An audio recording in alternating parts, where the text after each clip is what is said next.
Good morning, students. In the previous three classes, we have discussed about the rigid pavement and its stresses.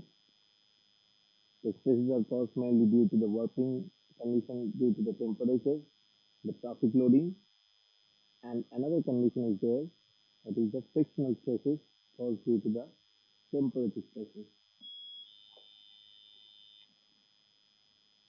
Today, we will be discussing about the critical combination of stresses. Obviously, as we know, the design of pavement is governed by the analysis. So it is very important to know various combination of stresses that will be induced in the plant. That means we know that there are mainly two types of stresses, that is the traffic loading and the temperature variation, and along with that one, the frictional stresses. But how they are combining together during the different times of the day or the different times of the year, that we need to understand. Traffic loading, that we easily understand, is only induced due to the compressive or tensile nature in case of the pavement, and mostly they are of tensile nature due to the fact that when the vehicles will be moving over or rolling over the slab, they will be causing the tensile stresses, just like preparation of a roti with the rollers. You will be able to easily understand that how the tensile stress will be developed. When something is rolling over a surface, the surface will try to flatten up, and that's why tensile kind of stresses will be generated. Another type of stress is this is the temperature variation, which is known as the working stresses, that is the bending or curling of the slab.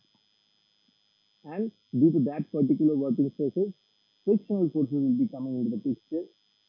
The frictional force will try to keep the slab at its position, and it will be of mostly opposite nature.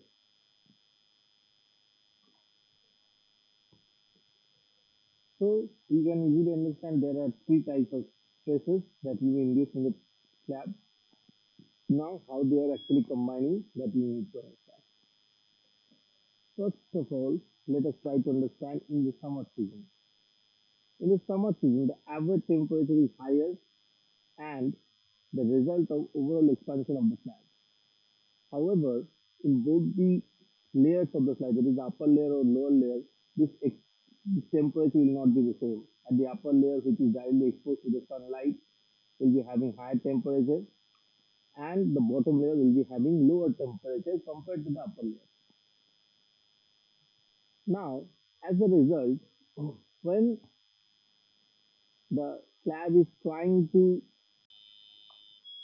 when the slab is trying to curl at the daytime, we can easily understand that it will be higher temperature at the upper layer and lower temperature in the bottom layer in the daytime, as you can see.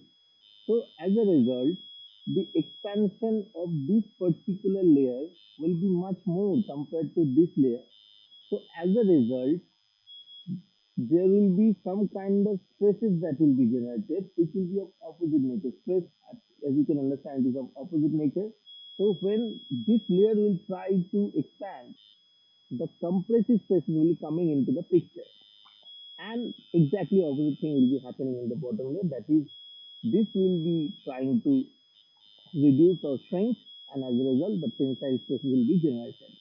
Now, in order to keep the slab at the same position, the slab self weight will be coming downwards, and as a result, the stresses generated in that particular area will be tensile over here and compressive over here. Now, it is clearly written is that at the mid-noon hours, that is when the temperature is extremely high in the summer season, the temperature of the top layer will be higher as compared to the bottom layer. That will make the slab to tend to work downward direction. Under the self weight of the slab, working will be restricted. Therefore, it will result in tensile stresses in the bottom layer, as it is mentioned over here. Due to this downward warping stress or tensile stress, there will be frictional frictional stresses that will be generated, which will be of opposite kind of nature. That means when this particular layer will be having the tensile nature, the frictional stresses, however, will be of compressive nature. Why?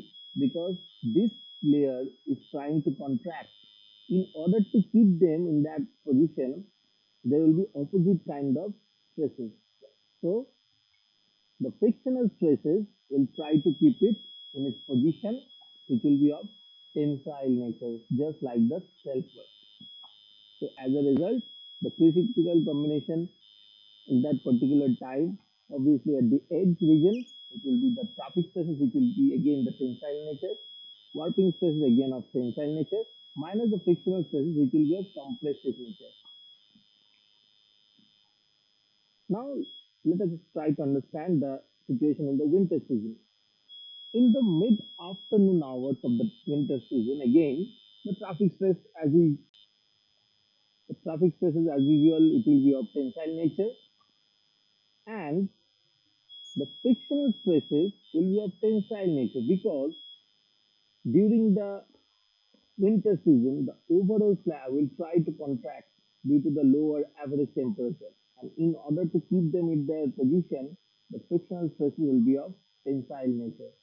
So there will be a combination like the critical combination again at the edge region, that is the traffic stresses of tensile nature plus the working stresses, again tensile nature, and the frictional stresses, tensile nature. Now during the corner, what will happen? That actually happens in the night hours. See, in the night the temperature at the bottom layers will be higher compared to the temperature at the top layers. Why?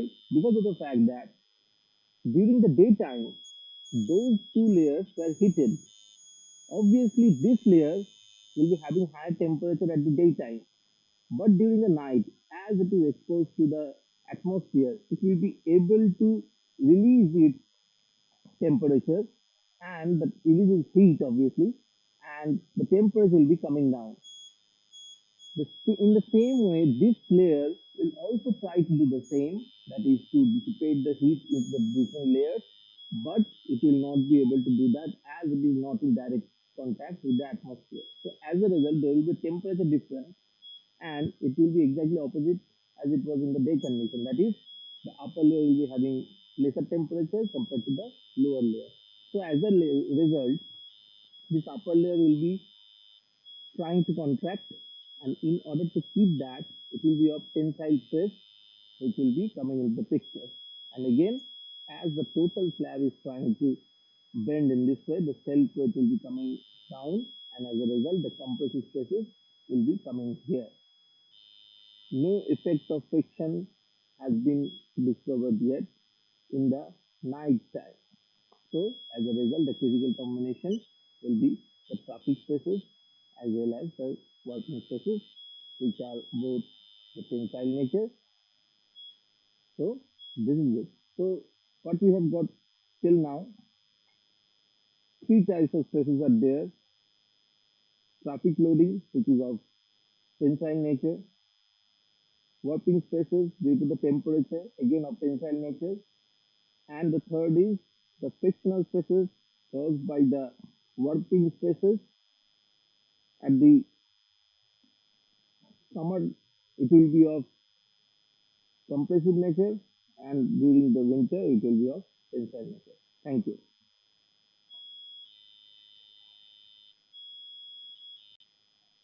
So to make your task easier, we again go through the same thing.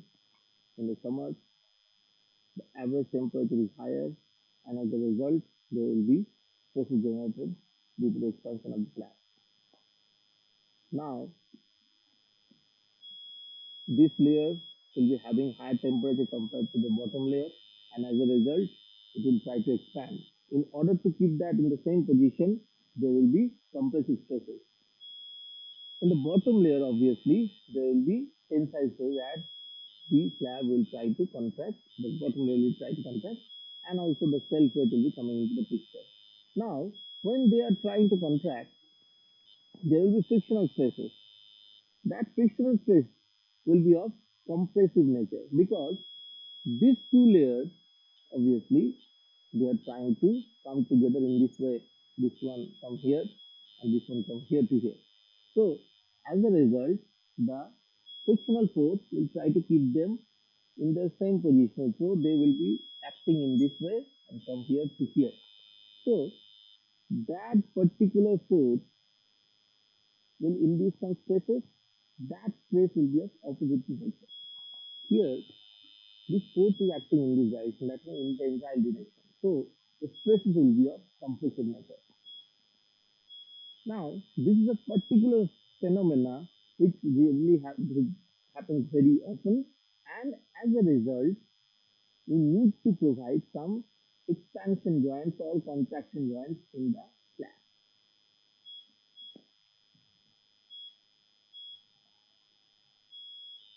And again, in the winter season, the opposite thing happens.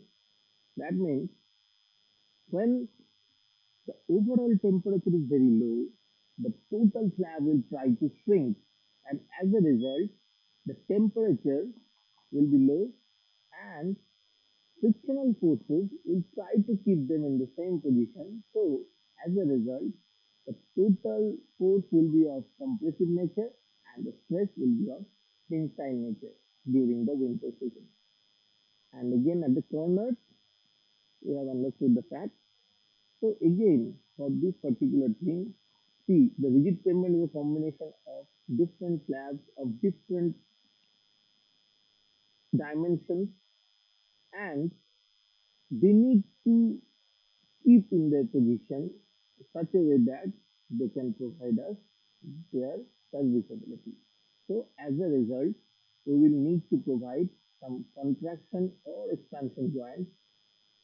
Obviously, how to design them, that we will try to understand in our next class. So I hope you